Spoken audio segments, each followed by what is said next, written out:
اتكلمنا مع بعض عن الولاية الجديد وعن عقيدة الروح القدس الذي أعطاه بالمجد يسوع للبشرية نتيجة صعوده إلى السماء. وقال كده هو أن الروح القدس يأخذ من مليء ويقبله، وفعلا خد الإنسان بركات لا حصر ليها عن طريق سر المعمودية. خد كل أعمال المسيح من ميلاد جديد، من دفن ومن قيامة، ونتيجة أن الإنسان أخذ أعمال المسيح صار عضوا في جسد المسيح. وهذا العضو لا بد أن ينمو يوما بعد يوم، وأصبح الإنسان له صلة مستمرة مع الله الأبدي. كيف أنه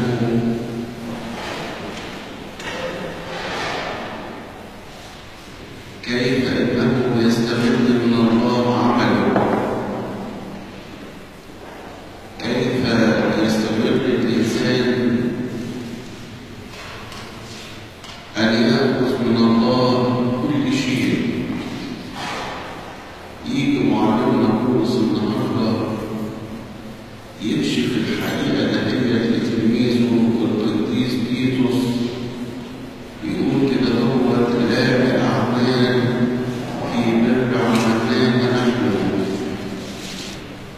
لا بالأعمال في بر عملناها نحن، بل بمقتضى رحمته خلصنا ببذل الميلاد الثاني وتجديد الروح القدس. أصبح الله هو العامل فينا أن تريدوا وأن تفعلوا، كل شيء يوصل لله. يأتي نفس الفكرة ونفس الحقيقة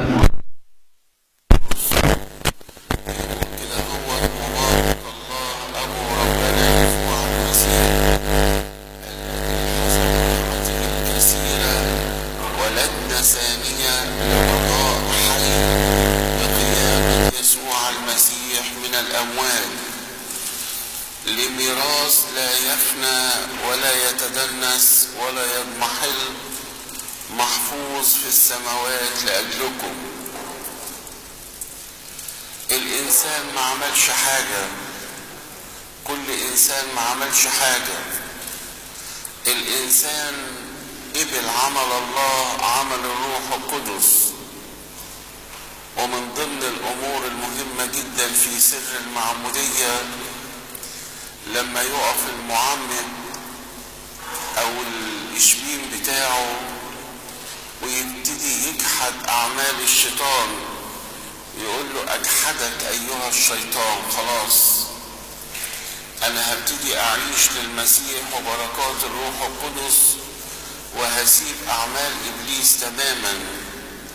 يقول له اجحدك ايها الشيطان وكل اعمالك الشريرة وكل حيلك الرضية والمضلة، كل جيشك، كل سلطانك، كل بقية نفاقك، أجحدك أجحدك أجحدك. وفيه الإنسان يجحد أعمال أعمال إبليس المظلمة التي كانت تعيش في داخله قبل سر المعمودية. وبالمعمودية يولد ميلاد جديد، يولد من الماء والروح القدس يتولد فيه. وكأن الإنسان في سر المعمودية يرفض تماما أن ينسب إلى المملكة الشيطانية، ياخد تعهد على نفسه أن هو يعيش في مملكة الله، مملكة رب المجد يسوع، عايز يتمتع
يصير هذا الإنسان بعيد تماما عن كل الفساد وعن كل الأهواء. يصبح هذا الإنسان بعيد عن كل الميول الشريرة، ويصبح هذا الإنسان متحرر تماما، ويصبح الإنسان مسكن للطبيعة الإلهية ومسكن للروح القدس.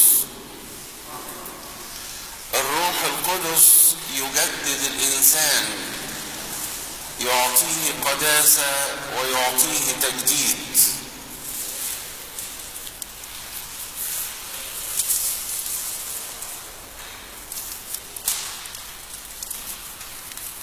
لدرجة ان معلمنا بولس يتكلم ويقول: لكن اغتسلتم بل تقدستم بل تبررتم باسم الرب يسوع وبروح إلهنا.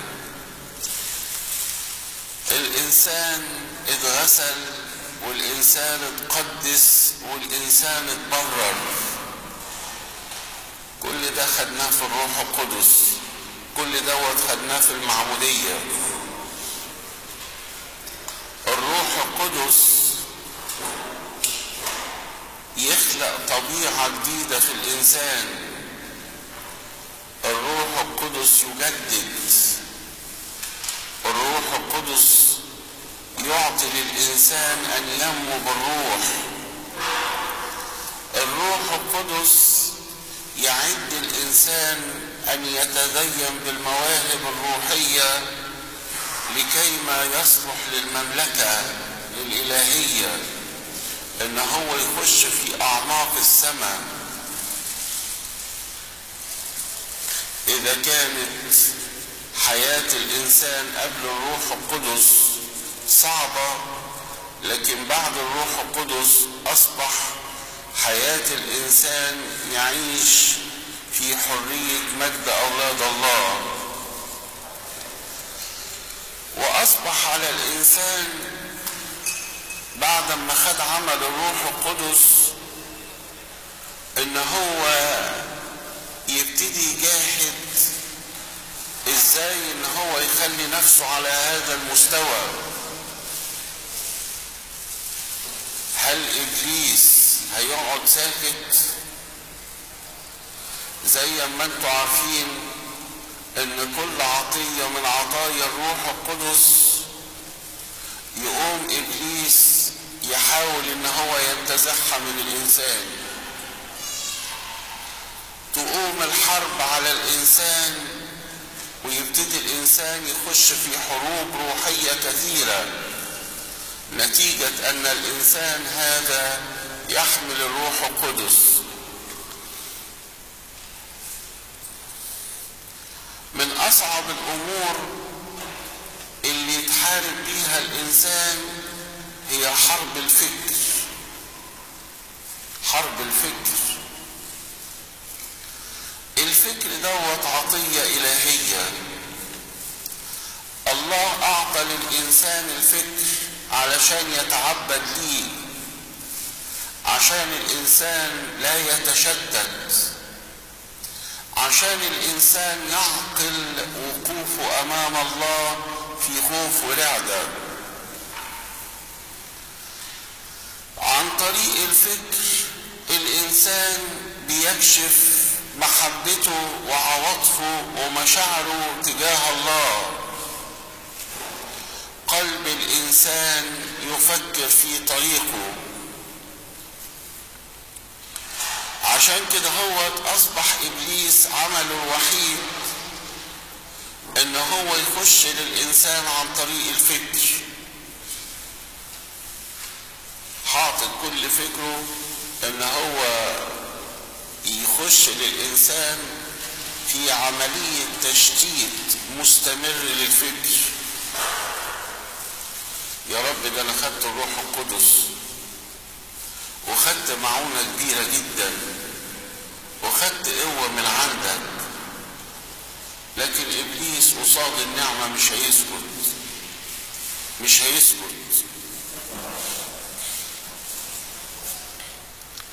إذا كان الله أعطى للإنسان الروح القدس عشان يقدر يصد الأفكار الشريرة اللي بتتحاربه، لكن عايز من الإنسان إرادة. إيه الفايدة إن الإنسان جواه الروح القدس وما عندهوش إرادة إن هو يحارب الأفكار الشريرة؟ إيه الفايدة؟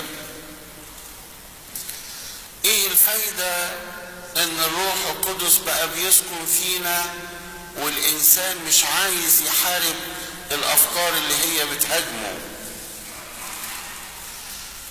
ده يقول معلمنا بولس الرسول مستأثرين كل فكر الى طاعة المسيح. يعني اول ما الواحد يجيله فكر، اي فكر، يقول هو الفكر دوت من المسيح ولا مش من المسيح. ولما رب المجد يسوع طلب في العهد القديم من البشرية قال له تحب الرب من كل فكرك. الأول قال له من كل قلبك، من كل قدرتك، قال له تحبه من كل فكرك. ايه الفايدة ان الانسان يبقى واخد الروح القدس ويتهاون مع افكار العدو؟ ده كأن الانسان بيقول للروح الشرير تعال اسكن جوايا مرة تانية. اذا كان فعلا عندنا ايمان ان احنا في المعمودية خدنا الروح القدس، المفروض الانسان يتسلح تماما بهذا الروح ويقف يحارب ضد كل فكر شرير.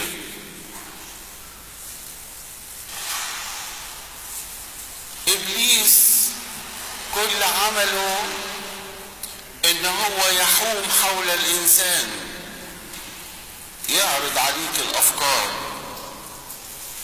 يقول يمكن هو يقع في الخطية ديت اجيب له الفكرة، اذا ما وقعش في الخطية ديت اجيب له الفكرة ديت، ويقعد يتنقل على الانسان بكل الافكار.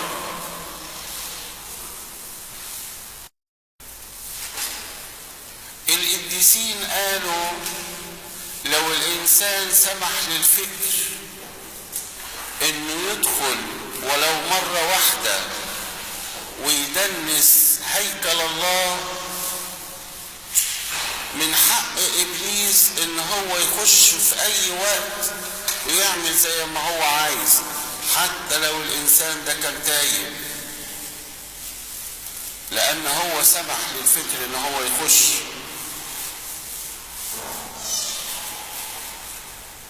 هو خد طبيعة جديدة، بس للأسف ما قدرش ان هو يحافظ عليها. خد قلب جديد، لكن ممكن لما فكرة تجيله ان هو يغضب، انا ما عنديش مانع ان انا اغضب شوية، ما عنديش مانع. تجيله فكرة ادانة يقول انا ما عنديش مانع ان انا ادين شوية. يجيله فكرة حسد او غيرة يقول انا ما عنديش مانع ان انا احسد او اغير. يجيله فكرة فيها انتقام يقول انا ما عنديش مانع ان انا انتقم. وكان ممكن للإنسان المتسلح بالروح القدس انه مجرد ما الفكرة تيجي تتسلط عليه ان هو يقف ويهاجم. والروح القدس يقف بكل شجاعة يحارب مع الإنسان، لكن لو الإنسان اتهاون تبص تلاقيه في اليوم ممكن حتى لو قاعد لوحده يقع في خطايا كثيرة بسبب التهاون بتاعه.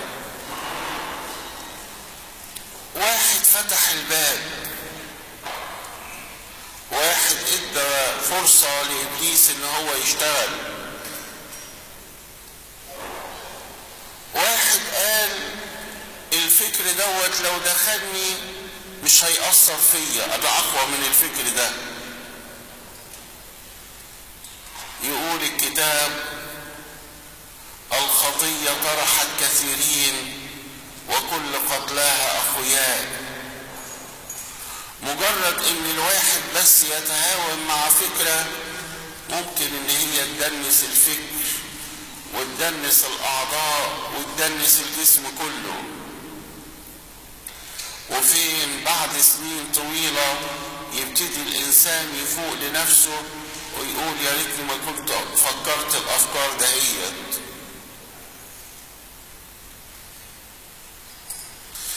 إذا كانت المعمودية وإذا كان عمل الروح القدس يعطي للإنسان حرية مطلقة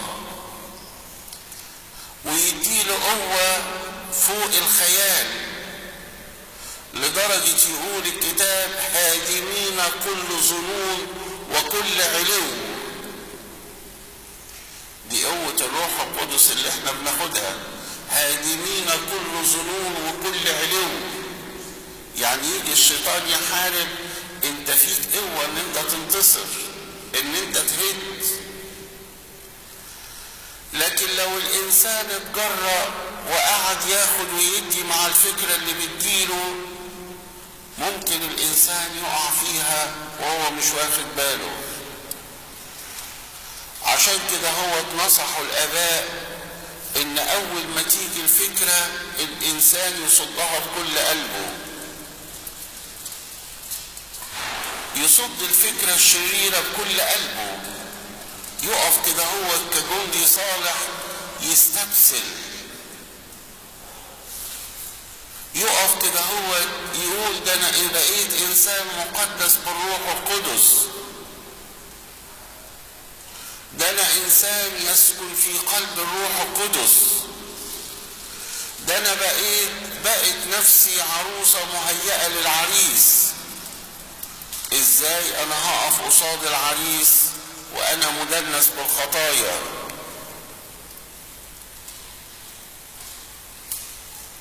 ساعات الفكر يهاجم الانسان فجأة وهو مش عامل حسابه، يمكن يكون مش مستعد، وعلى الإنسان طول الوقت إن هو يبقى مستعد، إن هو يبقى ماسك نفسه في صلاة يسوع، بحيث لما الفكر يجي ويلاقي الإنسان شغال في صلاة يسوع يهرب.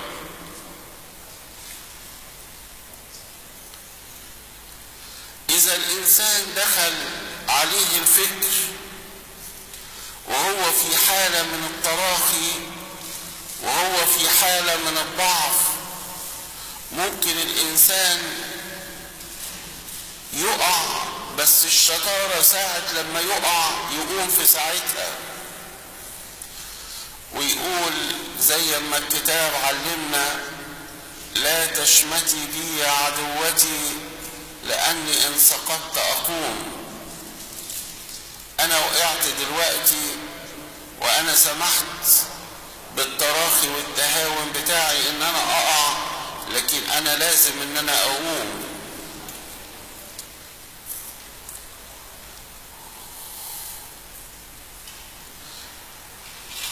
المهم إن الإنسان ما يستسلمش، واللي وقعت دلوقتي ممكن إن أنت تقف وتتحرر منه بالجهاد. المهم إن الإنسان لا يستسلم، المهم إن الإنسان يتعلق بالله: تعلق بي فأنجيه.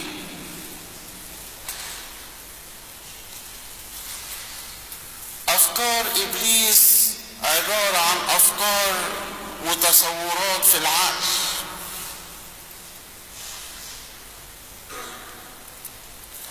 الإنسان اللي ما عندوش إيمان ممكن أفكار تهجم عليه وتوقعه، لكن اللي ماسك في ربنا وفعلا عنده إيمان إن هو بقت نفسه مقدسة بالروح القدس يقول: مش ممكن أنا هسلم نفسي للأفكار دي، مش ممكن إن أنا هسمح لنفسي إن أنا أغضب أو إن أنا أتضايق أو إن أنا أدين. أنا عايز أبقى إنسان طاهر. المسيح ما خلقنيش كده في سر المعمودية. يقف قصاد نفسه ويمسك في الأسلحة بتاعته، لكن يبقى هو سايب نفسه عرضة لأي فكر غضب أو أي فكر شرير، إن الفكر دوت يقعد يحاربه كل شوية. هو ما يرضاش بكده.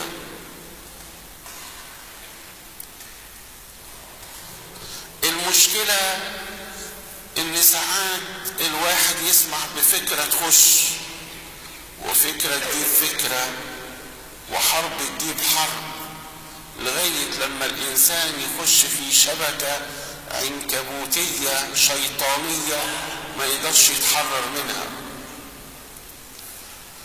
لكن لو مجرد اللي هو جات له الفكرة ابتدى يحارب، قدر بمعونة ربنا يتخلص من مشاكل كتيرة. والآباء علمونا في الجهاد إن الجهاد يبقى جهاد إيجابي. يعني أنا مش هستنى لغاية لما الشيطان يجي يحاربني. طب ما أنا حاربه إن أنا أقول المزامير بتاعتي طول النهار. أنا حاربه إن أنا أصلي صلاة يسوع باستمرار. أنا أحاربه إن أنا أخلي أفكاري مقدسة طول النهار.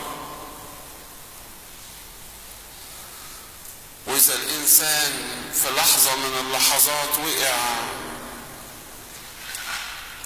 أحضان رب المجد يسوع مفتوحة باستمرار، وسر التوبة والاعتراف يجعل من كل إنسان زاني بتول. وده حب الله لينا. درجة واحد من القديسين قال: ايه هي اهمية المعمودية لو ما كانش فيه توبة واعتراف؟ ما اللي احنا بندنس بيه بعد كده هو التوبة والاعتراف بيغسلونا. اذا كان الانسان في سر المعمودية قبل سكن الروح القدس جواه عن طريق التوبة والاعتراف، بيجدد هذه السكنة وبيجدد العمل بتاعه. بس الشاطر اللي هو واقف يحارب حروب ربنا، الشاطر هو اللي مش بيتجادل مع إبليس، الشاطر اللي هو يرى الشر فيتوارى، الشاطر هو أول ما يلاقي الغرايز بتاعته أو الأفكار بتاعته بتهاجمه يترمي في حضن المسيح. الشاطر يطلب من ربنا قوة في العمل الروحي. ده ساعات لما يكون العمال بيشتغلوا في العمل الجسدي يطلبوا من ربنا، يقولوا له يا رب ادينا قوة جسدية نشتغل. الراهب باستمرار بيقول له يا رب اديني قوة روحية عشان اقدر ان انا اشتغل. انا نفسي اشتغل معاك يا رب.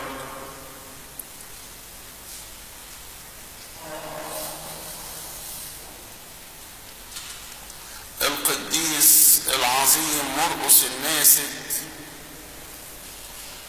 يقول في بداية كل عمل يعرض على الإنسان فكرتين، وساعات الفكرتين دول لا يلاحظهما العقل. أول فكرة يا إما فكرة مديح الناس، يجري وراء مديح الناس، يا إما ينهمك في ملذات الجسد.